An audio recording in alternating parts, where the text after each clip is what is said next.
Hello साथीहरू, जय मसी सेवा सेवारो अनि नमस्ते र यहाँलाई स्वागत छ मेरो नयाँ भ्लगमा। र मैले चाहिँ धेरै पछि आज एउटा भ्लग लिएर आएको छु। आज चाहिँ हामी जाँदैछौँ रमिते डाँडा र रमिते डाँडा आज म तपाईँहरूलाई देखाउने छु। मेरो स्वर चाहिँ अलिक खराब भइरहेछ रुगा लागेर। र आउनुहोस् म तपाईँहरूलाई रमिते लिएर जानेछु। आज हेरौँ है त रमिते कस्तो छ।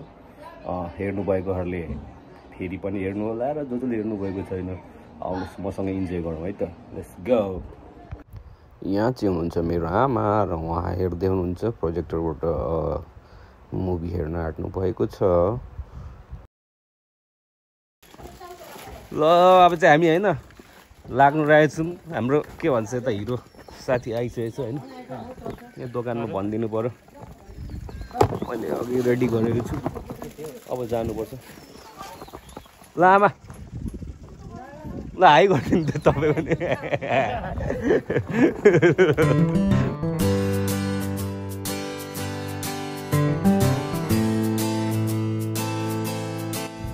यो चाहिँ हो बुढी खोला पुल। यो चाहिँ हाम्रो घर नजिकै पर्छ। त्यसै गरी यो जुन तपाईँहरूले देख्नुभएको छ नि यो बाटो चाहिँ अहिले पूर्वको राजमार्गमा एकदमै धेरै फेस गर्नुपर्ने ठाउँ हो। अहिले बाटो बनाउँदैछ र एकदमै धुलो होइन। अनि यो अफरोड हुँदै अब जानुपर्ने हुन्छ।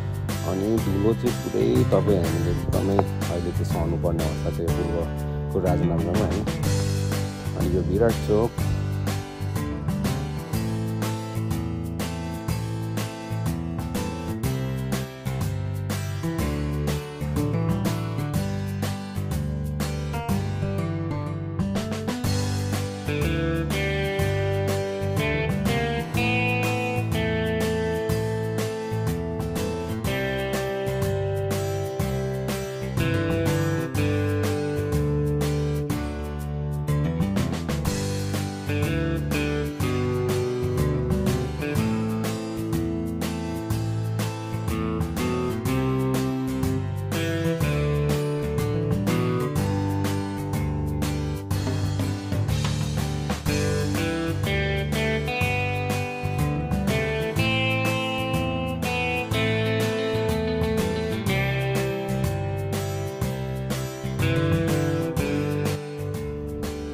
अहिले चाहिँ बाटोहरू यसरी पुलहरू बनाउँदैछ र यो महेन्द्र राजमार्ग चाहिँ एकदमै अब बन्दैछ भनौँ। तीव्र गतिमा नभए पनि त्यस्तो बन्दैछ। त्यही खुसीको कुरा हो। र चाँडै बनोस् र यो दुलो खानु नपरोस् होइन। मजाले सरर हिँड्न पाम भोलिको दिनमा है।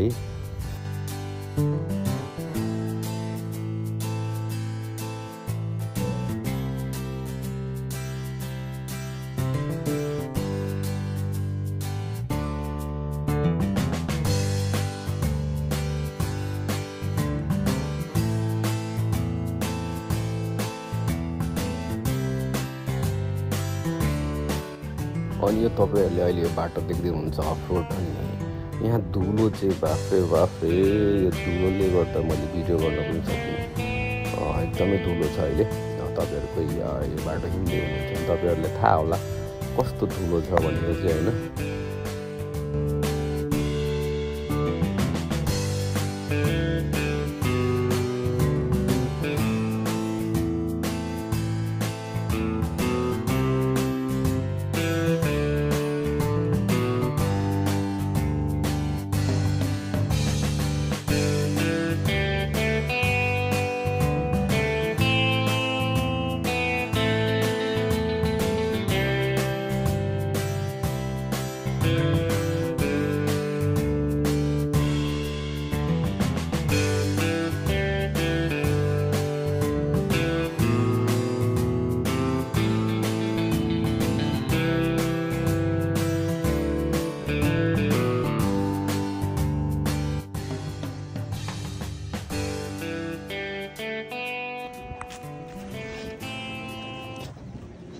ल साथीहरू, तिमी कस्तो राम्रो आयौ त।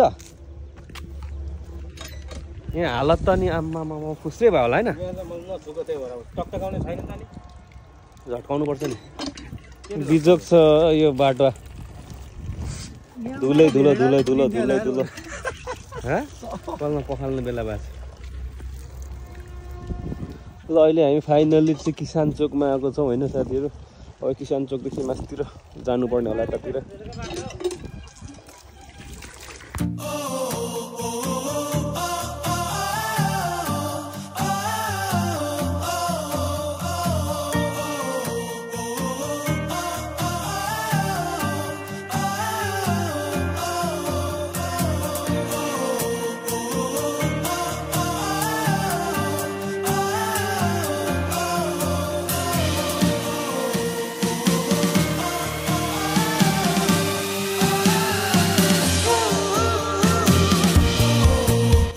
यो चाहिँ किसान चोकदेखि माथि जाने मेघलाजुङ रोड हो र यो भर्खर बनेको रोड चाहिँ एकदम राम्रो छ।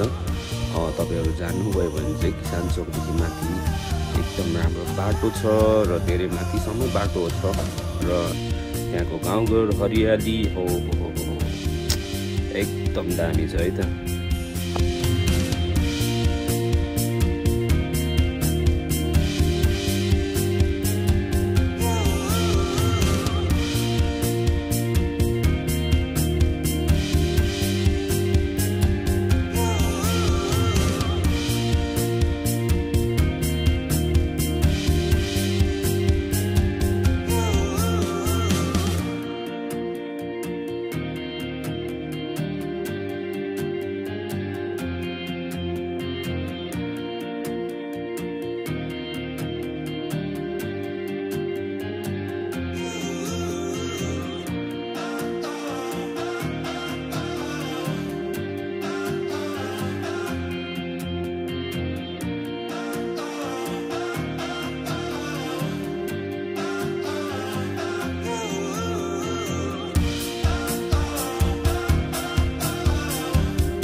साथीहरू हामी चाहिँ अहिले यस्तो दामी ठाउँमा आएको छौँ के भन्छ यहाँनिर रमिते भ्यू पोइन्ट अरे रमिते भ्यू पोइन्ट रहेछ यो चाहिँ तर बबाल ठाउँ चाहिँ एकदम राम्रो छ तपाईहरुलाई म यो ठाउँ देखाइदिन्छु है त कति त आउनु भयो होला कति आउनु भएको छैन हैन त तल हेर्यो भने सबै कुराहरु देखिन्छ तलको गाउँहरु अनि यता चाहिँ पहाड बबाल छ म तपाईहरुलाई देखाइदिन्छु है त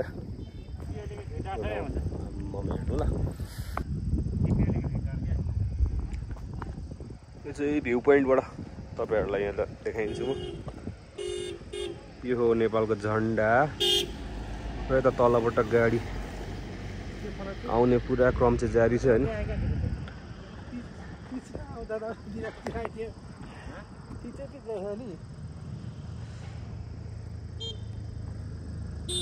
बाटो अलिकति किन नबनेको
टेन हाउस फेरि यो टेन हाउस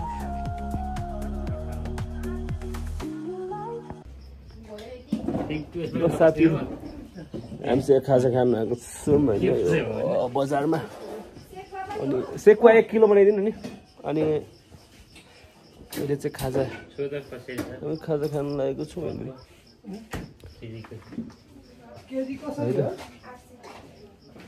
यसो दाम अगाडि सोध्छ यार कस्तो केजी आइतबारे बजार चाहिँ यो यस्तो राम्रो रहेछ यतैतिर घर बनाएर बस्नु जस्तो ठाउँ त दामी हाम्रो केटाहरू यता जोजो बादल जोजोको भाइ खोजो ए यो चाहिँ साफ गरिदिनु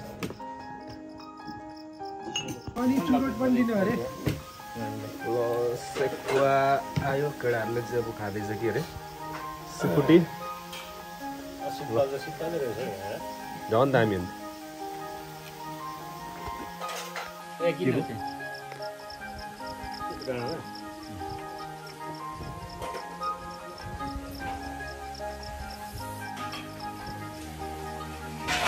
अब चाहिँ हान्नुपर्ने हुन्छ सेकुवा एकचोटि 1 पिस खाएर खाउँ न होइन खाऊ न 1 पिस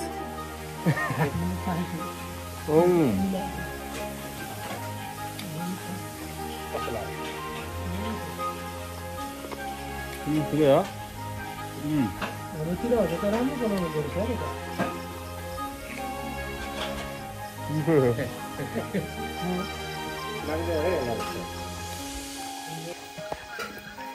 पोट टेस्ट चाहिँ यहीँ पुरा जाडो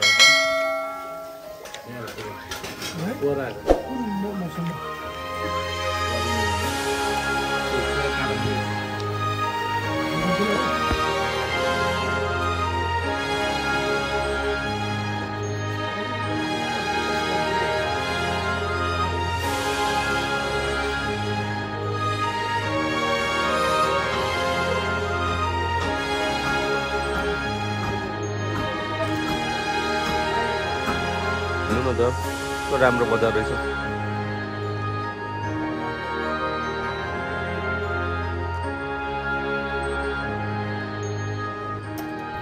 ल साथीहरू, अब चाहिँ हाम्रो यहाँबाट फर्किने तयारी भइरहेको छ र अब चाहिँ हामी फर्किँदैछौँ।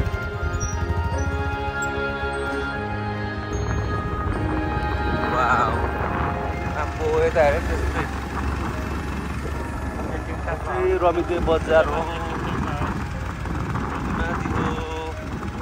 के पो भन्छ त्यसलाई त टेन्ट हाउस रोड छ भाइ।